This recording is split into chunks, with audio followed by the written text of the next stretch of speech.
नागपंचमी की कहानी। प्राचीन काल में एक सेठ जी के 7 पुत्र थे। सातों के विवाह हो चुके थे। सबसे छोटे पुत्र की पत्नी श्रेष्ठ चरित्र की विदुषी और सुशील थी, परंतु उसके भाई नहीं था। एक दिन बड़ी बहू ने घर लेपने को पीली मिट्टी लाने के लिए सभी बहुओं को साथ चलने को कहा, तो सभी डलिया और खुरपी लेकर मिट्टी खोदने लगी। तभी वहाँ एक सर्प निकला, जिसे बड़ी बहू खुरपी से मारने लगी। यह देखकर छोटी बहू ने उसे रोकते हुए कहा, मत मारो इसे, यह बेचारा निरपराध है।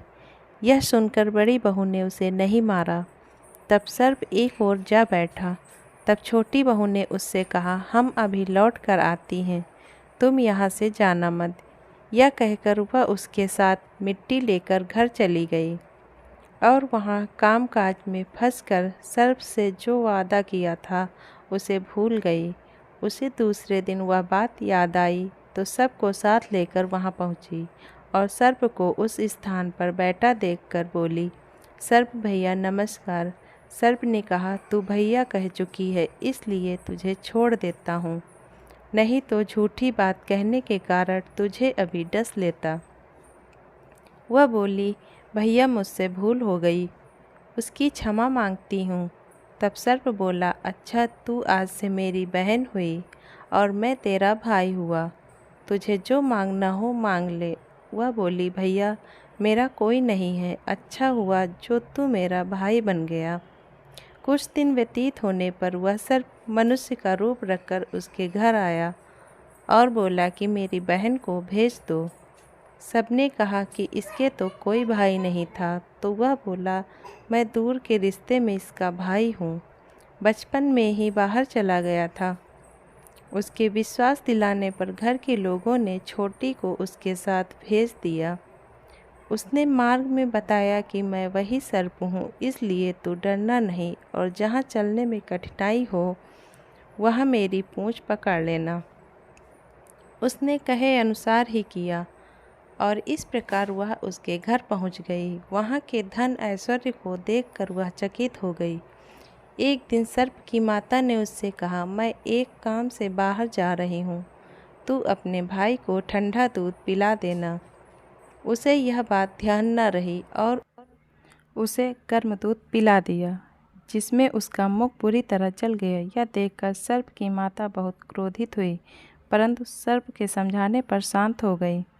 तब सर्प ने कहा कि बहन को अब उसके घर भेज देना चाहिए। तब सर्प और उसके पिता ने उसे बहुत सा सोना, चांदी, जवाहरात, वस्त्र, भूषण आदि देकर उसके घर पहुंचा दिया। इतना ढेर सारा धन देखकर बड़ी बहू ने ईर्ष्या से कहा, भाई तो बड़ा धनवान है, तुझे तो उससे और भी धन लाना चाहिए। सर्प ने यह वचन सुना तो सब वस्तुएं सोने की लाकर दे दी। यह देखकर बड़ी बहू ने कहा, इन्हें झाड़ने की झाड़ू भी सोने की होनी चाहिए। तब सर्प ने झाड़ू भी सोने की लाकर रख दी। सर्प ने छोटी बहू को हीरा मणियों का एक अद्भुत हार दिया था। उसकी प्रशंसा उस देश की रानी ने भी सुनी और वह राजा से बोली कि सेठ की छोटी बहू का हार यहाँ आना चाहिए। राजा ने मंत्री को हुक्म दिया कि उससे वह हार लेकर शीघ्र उपस्थित हो। मंत्री ने सेठ जी से जाकर कहा कि महारानी जी छोटी बहू का हार पहनेंगी, वह उससे लेकर मुझे दे दो। सेठ जी ने डर के कारण छोटी बहू से हार मांगकर दे दिया। छोटी बहू को यह बात बहुत बुरी लगी। उसने अपने सर्प भाई को याद किया और आने पर प्रार्थना की, भैया रानी ने हार छीन लिया है, तुम कुछ ऐसा करो कि जब वह हार उसके गले में रहे तब तक के लिए सर्प बन जाए और जब वह मुझे लौटा दे तब हीरो और मणियों का हो जाए। सर्प ने ठीक वैसा ही किया। जैसे ही रानी ने हार पहना वैसे ही वह सर्प बन गया। यह देखकर रानी चीख पड़ी और रोने लगी।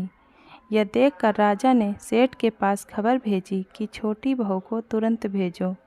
सेठ जी डर गए कि राजा न जाने क्या करेगा। वे स्वयं छोटी बहू को साथ लेकर उपस्थित हुए। राजा ने छोटी बहू से पूछा, तूने क्या जादू किया है, मैं तुझे दंड दूंगा।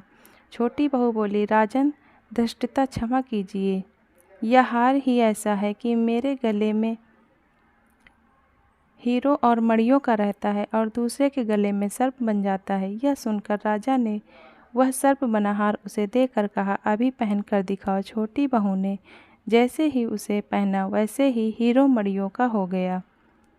यह देखकर राजा को उसकी बात का विश्वास हो गया और उसने प्रसन्न होकर उसे बहुत सी मुद्राएं भी पुरस्कार में दी। छोटी वह अपने हार सहित घर लौट आई। उसके धन को देखकर बड़ी बहू ने ईर्ष्या के कारण उसके पति को सिखाया कि छोटी बहू के पास कहीं से धन आया है। यह सुनकर उसके पति ने अपनी पत्नी को बुलाकर कहा, ठीक ठीक बता कि यह धन तुझे कौन देता है। तब वह सर्प को याद करने लगी। तब उसी समय सर्प ने प्रकट होकर कहा, यदि मेरी धर्म बहन के आचरण पर संदेह प्रकट करेगा तो मैं उसे खा जाऊंगा। यह सुनकर छोटी बहू का पति बहुत प्रसन्न हुआ और उसने सर्प देवता का बड़ा सत्कार किया। उसी दिन से नाग पंचमी का त्यौहार मनाया जाता है और स्त्रियां सर्प को भाई मानकर उसकी पूजा करती हैं। धन्यवाद। आपको ये कहानी अच्छी लगी हो तो प्लीज़ लाइक करें, सब्सक्राइब करें। Thank you.